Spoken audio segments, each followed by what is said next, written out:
memaparkan sebuah layanan yaitu terkait dengan pengenalan karir atau pengenalan profesi karir, di mana ada 3 pekerjaan yang akan kami kenalkan kepada kalian.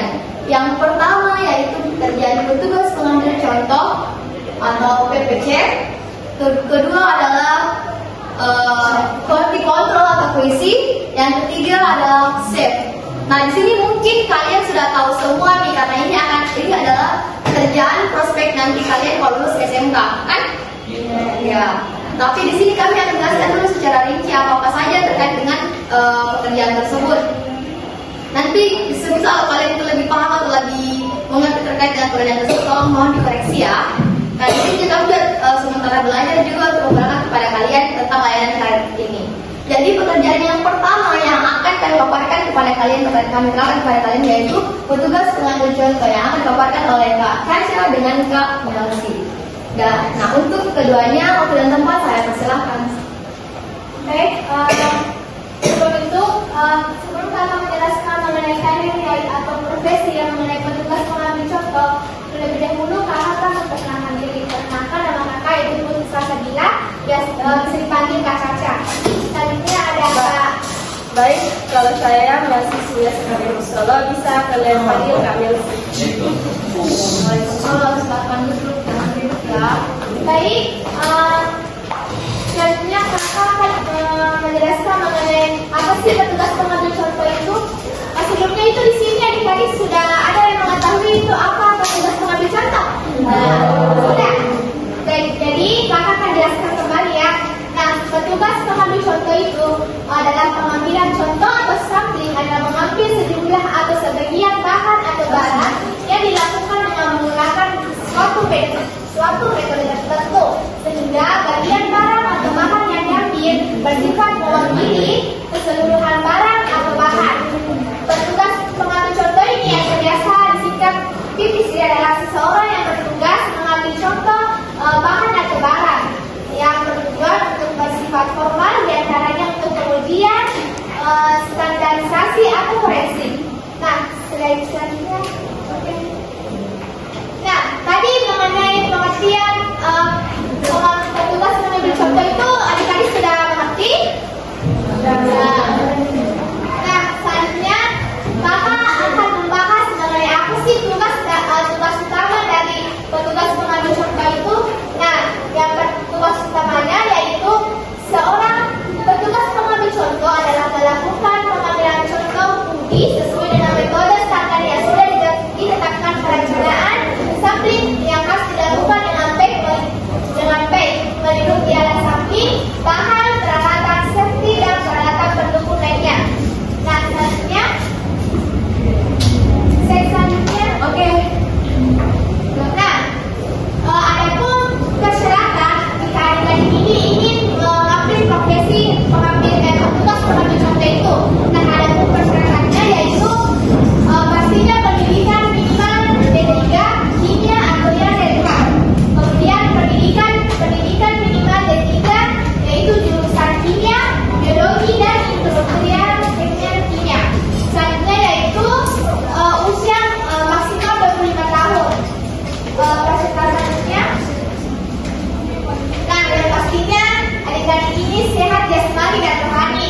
Kemudian adik-adik juga mempunyai pengalaman sebagai petugas pengambil contoh ini persyaratan yang ditamakan. Kemudian tidak merokok.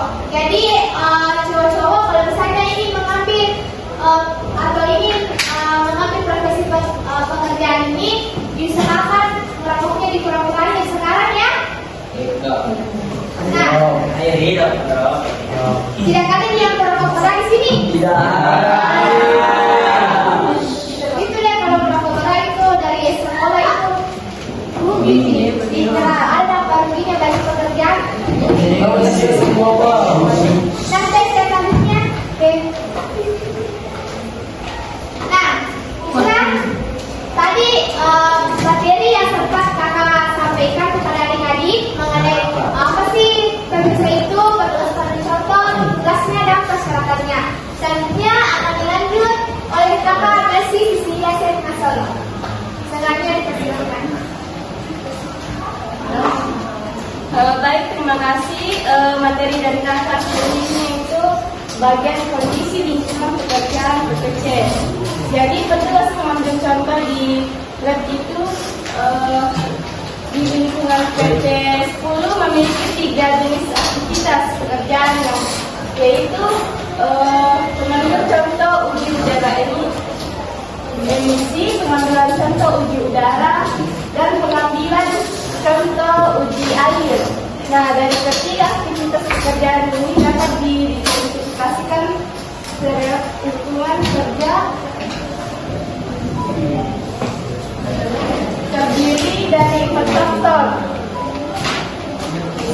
fisika, kimia, dan biologi. Kalau fisika itu terdiri dari 4, faktor kimia ada 8 dan faktor biologi ada 2. Jadi faktor fisika itu merupakan faktor utama yang muncul pada kegiatan di luar ruangan, seperti petugas mengambil contoh terpapar sinar matahari secara langsung yang menyebabkan potensi iklim kerja panas dan radiasi.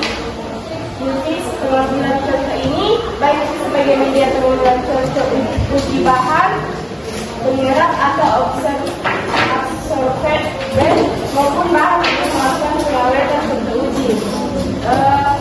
Kemudian di sini ada rotasi pekerjaan yang masih mungkin dilakukan sehingga petugas pengambilan contoh dapat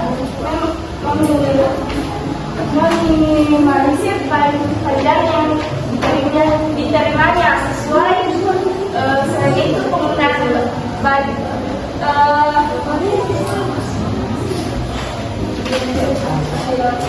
kemudian penggunaan contoh ini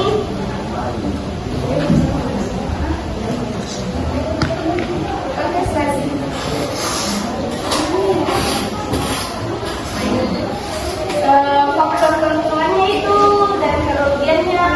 Kalau keuntungan, prosedur estimasinya mudah disederhanakan. Kalau kerugian dari petugas pengambilan contoh ini membutuhkan daftar seluruh anggota populasi. Kemudian di sini ada juga prosedur pekerjaan.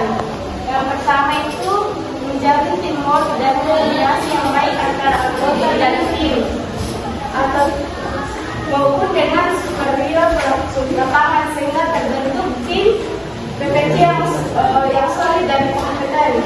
Terus menerapkan ISO dan melakukan pengambilan sampel, melakukan pelaporan atas pengambilan sampel, melakukan pelaporan atas pengambilan sampel, melakukan kalibrasi internal alat-alat sampling, melakukan pengujian parameter lapangan, melakukan perawatan atau maintenance peralatan sampling, menjalin komunikasi internal maupun dengan institusi lainnya yang kemudian menerapkan K3 dan K5 dalam bekerja. Yang terakhir melakukan verifikasi parameter lapangan. Oke, itu saja penjelasan dari kakak. Materi selanjutnya terdekat pada Kak Tasya.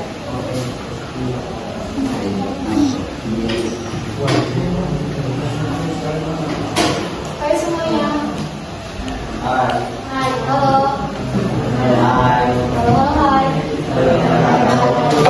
Oke, selanjutnya kita adalah pengenalan profesi karir quality control atau QC yang sering kalian dengar pastinya dan sering kalian rekrut dengan rekrutmennya di PT Mayoran kan?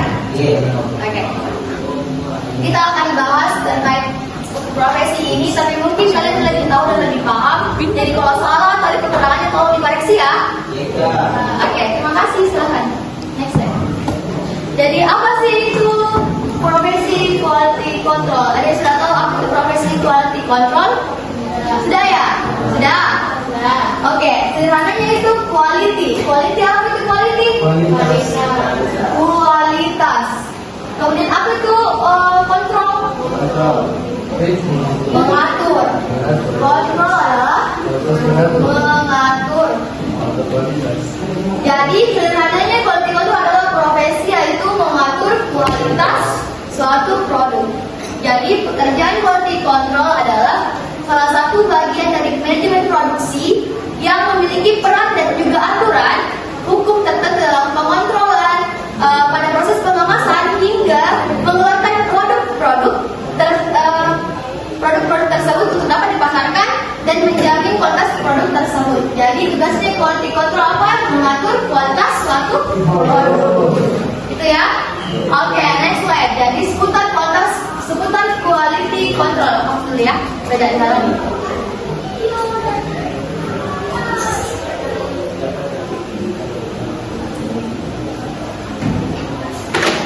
Jadi pekerjaan quality control artinya sangat mengutamakan ketelitian dalam menilai sebuah produk serta sangat menjunjung tinggi kepuasan dari konsumen terhadap produk-produk yang akan dipasarkan. Ada beberapa tugas dari seorang pekerjaan quality control tersebut. Ada yang tahu apa tugasnya? Ada tugas utamanya, ada 3. Dilansir dari Kementerian Perindustrian, tugas quality control itu ada 3. Yang pertama quality control incoming, yang kedua quality control processing, dan yang ketiga adalah quality control finishing. Ini adalah tugas utama dari seorang pekerja yang memiliki pekerjaan quality control. Ada yang tahu apa itu quality control incoming? Ada. Jadi next saja. Jadi quality control incoming itu adalah tugasnya itu mengawasi bahan baku produksi hingga melakukan pengecekan bahan baku yang akan datang. Itulah dinamakan quality control incoming yang akan datang. Jadi mengawasi produk bahan baku yang datang yang akan diproduksi. Nantinya itu akan masuk ke tahap tugas utamanya quality control, yaitu quality control processing. Nah, di sini quality controlnya bertugas untuk melakukan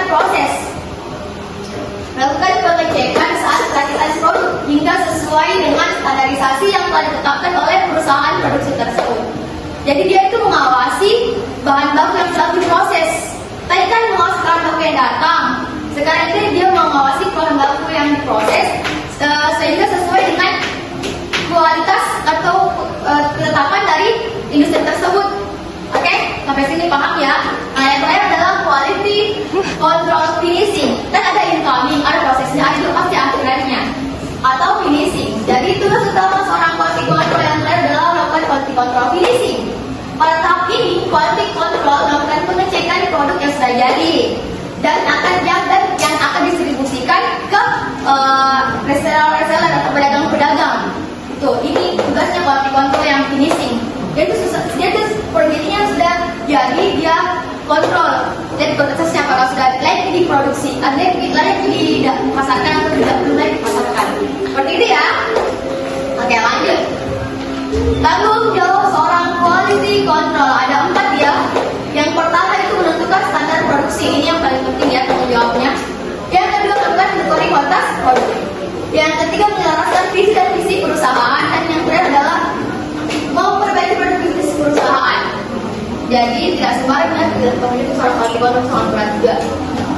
Next slide yaitu skill yang harus dimiliki seorang quality control. Ada yang pertama kompetensi dan riset. Yang kedua mengoperasikan komputer tentunya. Yang ketiga berkomunikasi baik lisan maupun tulisan. Dan yang terakhir dokumentasi. Ada yang tahu kenapa dokumentasi skillnya jadi skill seorang quality control? Ya, ada laporan karena melaporkan kepada atasan jika ada hal-hal yang tidak sesuai dengan ada kesalahan-kesalahan, harus juga bukti disertakan dengan bukti fisik. Itu dokumentasi. Jadi harus kita juga berdokumentasi. Oke, syarat kualifikasi pendidikan atau kualitatif dari profesi quality control. Jadi setiap pekerjaan itu pasti berbeda-beda persyaratannya. Berbeda-beda persyaratannya sesuai dengan perusahaan yang kalian lamar. Seperti itu. Jadi di sini kakak ini ambil contoh ya, perusahaan industri itu PT Mayora. Nah, di sini kalian bisa lihat ada persyaratan-persyaratannya yang harus kalian penuhi sebelum melamar pekerjaan ekspansi industri tersebut. Oke? Nah, untuk kalian juga bisa informasi ya, kalian bisa melihat beberapa lowongan pekerja seputar quality control di Google. Bisa saya share bilang lowongan kerja seorang quality control. Ada sebutkan beberapa perusahaan yang merekrut seorang quality control, baik yang berijazah SMK, SMA sederajat, atau juga yang berijazah D3 atau S1 kimia. Oke? Ada beberapa perusahaan yang merekrut quality control itu berijazahkan SMK sederajat, ada juga yang berijazahkan minimal itu D3 atau S1. Jadi berbeda-beda setiap perusahaannya ya. Oke. Nah, itulah pengalaman karir profesi quality control dari kakak. Semoga bermanfaat untuk kalian semua, dan untuk lebih lanjutnya silahkan kalian search sendiri di Google ya terkait dengan profesi quality control ini, dan pasti kalian juga tahu terkait dengan profesi quality control ini, karena ini adalah profesi nanti kalian yang bisa kalian ambil pada saat lulus SMK. Oke, sekian dan terima kasih. Wassalamualaikum warahmatullahi wabarakatuh. Waalaikumsalam warahmatullahi wabarakatuh. Untuk materi satu lagi materi terakhir ya, kerjanya itu yang dijelaskan oleh Kak Teza. Baik, pengenalan karir yang ketiga yaitu chef. Pasti semua tahu ya apa itu chef kok?